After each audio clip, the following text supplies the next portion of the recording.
হাফেজ, এই জাতীয় মানুষদের জন্য পরপারে রব্বে করিম তাদের মাকাম, তাদের মর্যাদা, তাদের পাওয়ারের কথা আল্লাহ পাক নিজে এবং কখনো তার রসুলকে দিয়ে আমাদেরকে জানিয়ে দিয়েছেন। তাই আমি আপনাদের প্রত্যেককে অনুরোধ করব, আলহামদুলিল্লাহ আমাদের অত্যন্ত স্নেহের হযরত মাওলানা আনিসুর রহমান আশরাফি সাহেব বিল খুসুস, আমাদের হাকিমুন নফস, আমাদের মুফতি মুশতাকুন নবী হাফিজাহুল্লাহ বারাকাল্লাহু ফি হায়াতিহি, ওনার একেবারে শাগির্দে শফিক, একেবারে দিলের লাখতে জিগার ওনার এই হযরত মাওলানা আনিসুর রহমান আশরাফি, আল্লাহ শুকুর, প্রতি মাসেই সাধারণ মানুষ যেন উলামায়ে কেরামের সাথে নিসবতটাকে মজবুত করতে পারে, ধরে রাখতে পারে, কায়েম করতে পারে, দৃঢ় করতে পারে, গাঢ় করতে পারে। এই জন্য প্রতি মাসে ইসলাহি প্রোগ্রাম চালানো একেবারে সহজ ব্যাপার না। আপনারা যত সহজ মনে করতেছেন অত সহজ না। প্রতিটা মাসেই ইসলাহি প্রোগ্রাম চালানো অনেক ব্যস্ততা। উনি একজন বাংলাদেশের একজন নন্দিত খতিব, ভালো বয়ান করেন। এরপরে মাদ্রাসার জিম্মাদারি, দাওয়াতে তবলিগের সাথে তার সম্পর্ক অনেক গাঢ়। উনি আলহামদুলিল্লাহ সারা বাংলাদেশের বিভিন্ন এরিয়াতে দাওয়াতে তবলিগের মিশন নিয়ে উনি কাজ করেন। অনেক মুতাফাররিকা সাত্তা দ্বীনি কাজের সাথে তার সম্পৃক্ততার মাঝেও প্রতি মাসেই আহলুল্লাহদের সাথে আপনাদের সম্পর্ক গড়বার জন্য যেই পদ্ধতি উনি চালু রেখেছেন, আল্লাহ তাআলা রফতা রফতা তার এই কাজের ভিতরে অনবিল বরকত দান করুক। আল্লাহ তাআলা অপ্রত্যাশিত তারাক্কি দান করুক, মকবুলিয়াতে আম্মা নসিব করুক। আমিন বলেন, আমিন বলেন।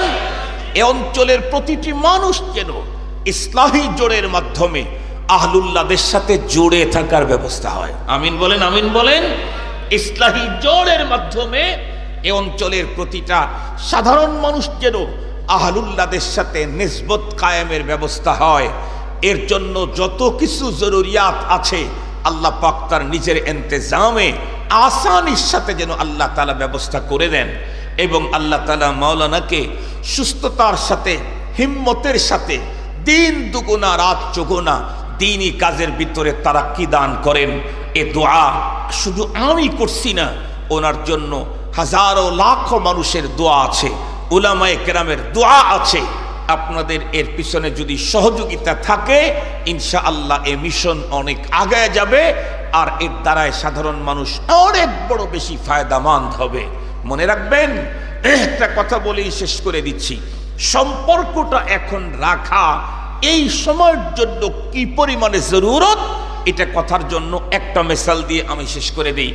আপনারা এখন অবশ্য এই জাতীয় বাড়িঘর খুঁজে পাওয়া যায় না, আগে পাওয়া যেত। আপনারা বলেন আজ থেকে 50 বছর আগে আপনাদের অঞ্চলেও এমন কোনো বাড়ি মনে হয় ছিল যেই বাড়ির এরিয়া 5 বিঘা জায়গা, কিন্তু গাছ গাছরা জঙ্গল ভরা, ঘর উঠানো আছে এক কর্নারে মাত্র 2টা। কারণ তখন তো জনসংখ্যা একেবারেই কম ছিল। সারা গ্রামে 5000 লোক ছিল না, সারা গ্রামে। এখন এক মহল্লাতেই 15,000। আগে 50 বছর আগে রাস্তা দিয়ে সারাদিনে 5টা গাড়ি দেখা যায় না। এখন গাড়ির কারণে রাস্তা পার হওয়া যায় না। কথা বলেন না কেন? এতটাই বেড়েছে। মুহতারাম হাজরিন, সেই সময় আপনারা দেখেছেন গ্রামের মহিলারা, তখন তো প্রতিদিন গরু জবাই হতো না। আজ থেকে 40 বছর আগে আপনাদের গ্রামে আশেপাশে প্রতিদিন গরু জবাই হতো না? কল্পনাই ছিল না। গরুর গোস্ত খেতে চাইলে হাট হয় কোন এলাকায়, সেখানে যেতে হবে। সব হাটে আবার গরু গোস্ত গরু জবাই হয় না।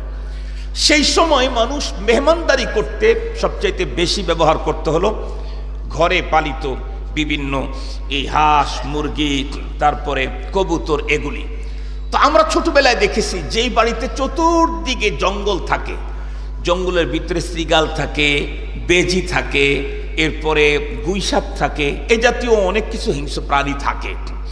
ওই বাড়ির মালিক গৃহিণী উনি যদি মুরগি পালন করতে চান, হাঁস লালন করতে চান, তাহলে ওনার জন্য জরুরি হলো এটাকে খাঁচায় বন্দি করে রাখা। আপনারা দেখছেন কি না, সকালবেলা উঠেই এটাকে একটা বাঁশ দিয়ে আমাদের অঞ্চলে এরকম বড় করে বানাইতো, ভিতরে একটু ঘোরাঘুরির সিস্টেম আছে, কিন্তু এরা বাইরে বের হয়ে যেতে পারে না এবং বাইরে কিছু এর ভিতরে আক্রমণ করে না। এটার আপনারা কি বলতেন? হ্যাঁ, আমি শুনি না। খাঁচা। আচ্ছা, মাশাআল্লাহ, খাঁচা। আমাদের সিরাজগঞ্জের ভাষায় বলতো টোপা। এই টোপা আবার কয়েক রকমের হয় সিরাজগঞ্জে, তার ভিতরে এটা একটা। তো যেই বাড়িতে চতুর্দিকে শ্রীগাল, বেজি, এরপরে গুইসাপ, আরো অনেক কিছু, সেই বাড়িতে যদি কেউ এ জাতীয় কিছু লালন করতে চায় তাহলে কি করা লাগে? খাঁচার ভিতরে রাখতে হয়। যেই ছেড়ে দিবে দেখবে 2টা শ্রীগালে নিয়ে গেছে, 3টা বেজিয়ে ধরছে, 1.5 নিচে হলো গুইসাপে, আবার উপর থেকে চিল এসে আরো 3টা নিয়ে গেছে। তাতে 40টা শেষ হইতে 40 দিনও লাগে না, এক চিল্লার আগেই শেষ, এক নেশাবেই শেষ। ঠিক বললাম না? ঠিক বললাম? নেশাব কয়দিন? 3 দিনের নেশাব।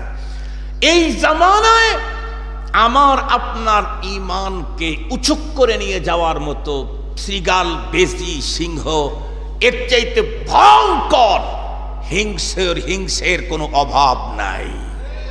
আমার আকীদা আমার ঈমানকে নিয়ে যাবে। এই মুহূর্তে আমাকে আহলুল্লাহদের খাঁচার ভিতরে বন্দী হওয়া ছাড়া নিজের ঈমান নিয়ে কবরে যাওয়া বড় কঠিন। এই মুহূর্তে এই সিচুয়েশনে আহলুল্লাহদের খাঁচায় যদি বন্দী থাকি তাহলে আমাকে ওরা আর তখন আক্রমণ করতে পারবে না। এই জন্য মুহতারাম হাজরিন, আমার আজকের আলোচনার বিষয়টাই ছিল সম্পর্কের মূল্য। আমি মনে হয় কিঞ্চিত বুঝাইতে পেরেছি। যদি কিছু বুঝাইতে পেরে থাকি ফামিনাল্লাহ, আর যদি অস্পষ্টতা রয়ে গেছে তাহলে ফামিন্নি ওয়া মিনাশ শাইতান। এটা আমার অযোগ্যতা অথব্যতার কারণে। আল্লাহ পাক আমাকে আপনাদের সকলকেই আহলুল্লাহদের সাথে সুসম্পর্ক রেখে জীবনকে মূল্যবান করার তৌফিক দান করুক। পরপারে আহলুল্লাহদের জামাতে আমাদেরকে আল্লাহ তাআলা দাঁড় করায় দিক। ওয়া আখিরু দাওয়ানা আনিল হামদুলিল্লাহি রাব্বিল আলামিন। ওয়াসসালামু আলাইকুম ওয়া রাহমাতুল্লাহি ওয়া বারাকাতুহু।